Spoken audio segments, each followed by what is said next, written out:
This channel does not promote any violent, harmful, or illegal activities. All content provided by this channel is meant for an education purpose only.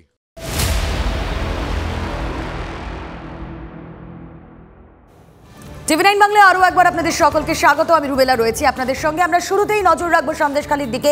কি কি information আছে এই মুহূর্তে গুরুত্বপূর্ণ পিসিআরকে বলবো একবার play করতে। সন্দেশখালীর দিকে আমাদের নজর, তার কারণ সেখানে কর্মসূচি রয়েছে রাজনৈতিক দলগুলির।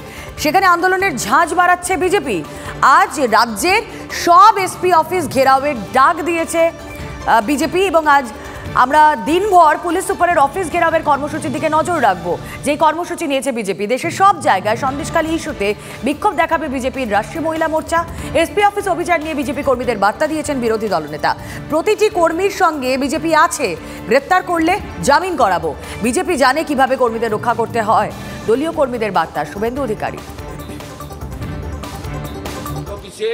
বুঝবেন বিজেপি কি বেলা দুটায় সব এসপি অফিসে পিসফুল থাকবেন। আর যদি ওদিক থেকে গ্যাস ছড়ে, লাঠি ঢিল ছড়ে, যে উত্তর দিলে সন্তুষ্ট হবে সেই উত্তর দেবে। প্রত্যেকটা কর্মীর সঙ্গে বিজেপি আছে। অ্যারেস্ট করলে বেল করাবো। 21 সালের পরে করেছি আমরা 355টা সেফ হাউস তৈরি করে বিজেপি ওয়ার্কারদেরকে আমরা রেখেছি। পঞ্চায়েত নির্বাচনে জেতার পরে 4000 বিজেপি পঞ্চায়েত মেম্বারকে বিহার, ঝাড়খণ্ড, উড়িষ্যাতে আমরা সেফ হাউস করে রেখেছি। বিজেপি জানে তার কর্মীদেরকে কিভাবে শেল্টার আর প্রোটেকশন দিতে হয়। সন্দেশখালীর ঘটনায় কড়া কেন্দ্রীয় বিজেপি নেতৃত্ব।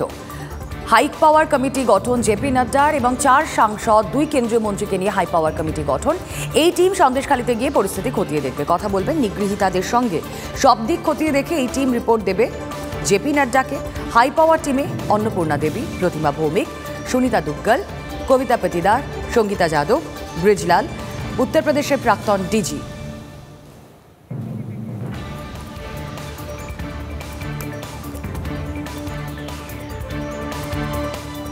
বাংলায় বিজেপি আন্দোলন করছে, আর দিল্লি সীমানায় একাধিক দাবিতে আন্দোলনে কারা কৃষকরা। হরিয়ানায় আংশিক বন্ধ ইন্টারনেট, পাঞ্জাবে সতর্কতা জারি হয়েছে। এই আন্দোলনের মধ্যেই পাঞ্জাব সফরে মুখ্যমন্ত্রী মমতা বন্দ্যোপাধ্যায়। সূত্রের খবর, দিল্লির মুখ্যমন্ত্রী অরবিন্দ কেজরিওয়াল এবং পাঞ্জাবের মুখ্যমন্ত্রী ভগবন্ত মানের সঙ্গে বৈঠকের সম্ভাবনা। কৃষকদের ন্যূনতম সহায়ক মূল্যের দাবিতে দিল্লি সীমানায় আন্দোলন জারি। সাংবাদিক বৈঠক করে কৃষক নেতারা আন্দোলন আরো জোরদার করার কথা জানিয়েছেন।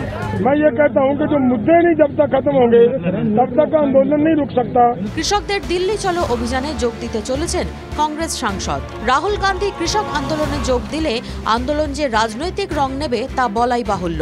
এই গরমাগরম পরিস্থিতির মাঝেই 21শে ফেব্রুয়ারি পাঞ্জাব যেতে পারেন মুখ্যমন্ত্রী মমতা বন্দ্যোপাধ্যায়। ইতিমধ্যেই কৃষক আন্দোলনকে সমর্থন জানিয়েছেন মমতা বন্দ্যোপাধ্যায়। তার এই সফর তাৎপর্যপূর্ণ বলে মনে করছে রাজনৈতিক মহল। মমতা বন্দ্যোপাধ্যায় স্পষ্ট করে দিয়েছেন, লোকসভা ভোটে বাংলায় একাই লড়বে তৃণমূল, অর্থাৎ ইন্ডিয়া জোট কার্যত ভেঙে পড়ছে। এর মাঝে মমতা বন্দ্যোপাধ্যায়ের পাঞ্জাব সফর তাৎপর্যপূর্ণ বলে মনে করছে রাজনৈতিক মহল। তাহলে কি লোকসভা ভোটের আগে কংগ্রেসকে বাদ রেখে আঞ্চলিক দলগুলি নিয়ে নয়া জোট গঠনের চেষ্টায় তৃণমূল নেত্রী? দীক্ষা ভূঁইয়ার রিপোর্ট, টিভি9 বাংলা। এবার এনফোর্সমেন্ট ডিরেক্টরেটের জালে ব্যবসায়ী বিশ্বজিৎ দাস। কেন্দ্রীয় তদন্তকারী সংস্থার সূত্রে খবর, ব্যবসায়ীর গ্রেপ্তারিতে রেশন দুর্নীতির অনেক অজানা তথ্য সামনে আসতে পারে। ধৃতের 16ই ফেব্রুয়ারি পর্যন্ত ইডি হেফাজতের নির্দেশ দিয়েছে কোর্ট। রেশন দুর্নীতি তদন্তে গত বছর প্রথমে গ্রেফতার হন ব্যবসায়ী বাকিবুর রহমান। তারপর ইডির জালে প্রাক্তন খাদ্যমন্ত্রী জ্যোতিপ্রিয় মল্লিক। মন্ত্রীর সূত্র ধরে গ্রেফতার হন বনগাঁ পুরসভার প্রাক্তন চেয়ারম্যান শঙ্কর আঢ্য। এবারে শঙ্কর আঢ্য ঘনিষ্ঠ হিসেবে পরিচিত ব্যবসায়ী বিশ্বজিৎ দাসকে গ্রেফতার করল এনফোর্সমেন্ট ডিরেক্টরেট। 24 ঘন্টারও বেশি সময় তল্লাশি চালানোর পর বিশ্বজিৎ দাসকে গ্রেপ্তার করা হলো রেশন দুর্নীতি কাণ্ডে, চতুর্থ গ্রেপ্তারি। মঙ্গলবার একযোগে কলকাতার 6টি জায়গায় ইডির তল্লাশি। ব্যবসায়ী বিশ্বজিৎ দাসের সল্টলেকের আইবি ব্লকের বাড়ি, বড়বাজারে সোনার দোকান, সাদা স্ট্রিটে এডি ফোরেক্স অফিস, পার্ক স্ট্রিট ও সেক্টর 5-এর অফিসে ম্যারাথন তল্লাশি চালান তদন্তকারীরা। কেন কেন্দ্রীয় তদন্তকারী সংস্থার রেডার এই ব্যবসায়ী? ইডি সূত্রে খবর, এই বিশ্বজিৎ দাস, যিনি শঙ্করাঢ্য ঘনিষ্ঠ ব্যবসায়ী, একসময় শঙ্করাঢ্যর ম্যানেজার ছিলেন, এই মুহূর্তে একাধিক ফোরেক্স কোম্পানির পাশাপাশি সোনার কারবার থেকে শুরু করে এক্সপোর্ট ইম্পোর্টের কারবার রয়েছে। সেই সমস্ত অফিসে গতকাল তল্লাশি চলে এবং তারপর রাতভর জিজ্ঞাসাবাদের পরে বিশ্বজিৎ দাসকে গ্রেপ্তার করা হল। ক্যামেরায় সুদেবের সঙ্গে সিজার ও সুজয় পালের রিপোর্ট, টিভি9 বাংলা। প্রধানমন্ত্রী আবাস যোজনার বাড়ি তৈরি নিয়ে গড়মিলের অভিযোগ নতুন নয়, কিন্তু সেই নিয়ে মামলা মোকদ্দমা অভিযোগ পাল্টা অভিযোগ রাজনীতির দড়ি টানাটানি চলছে। কিন্তু যাদের জন্য এই প্রকল্প, যারা আশায় বুক বেঁধেছিলেন যে নিজের পাকা বাড়ি হবে, তারা আজ পথে। শিউরির ছবি দেখুন, অসহায় অবস্থায় প্রায় ৩৫০০ পরিবার। কেউ ত্রিপলের তলায়, কেউ আবার আত্মীয়ের বাড়িতে, কেউ ঝুপড়িতে। ঠিক এভাবেই সিউড়ির বিভিন্ন এলাকায় কোনো মতে মাথা গুঁজে রয়েছে কয়েক হাজার পরিবার। কারণ দুর্নীতির অভিযোগে মাঝপথেই থমকে গিয়েছে তাদের প্রধানমন্ত্রী আবাস যোজনার বাড়ি তৈরি। এখানে কি করবো, তিরপল টাঙিয়ে থাকতে হচ্ছে। হ্যাঁ, কষ্ট তো হচ্ছে।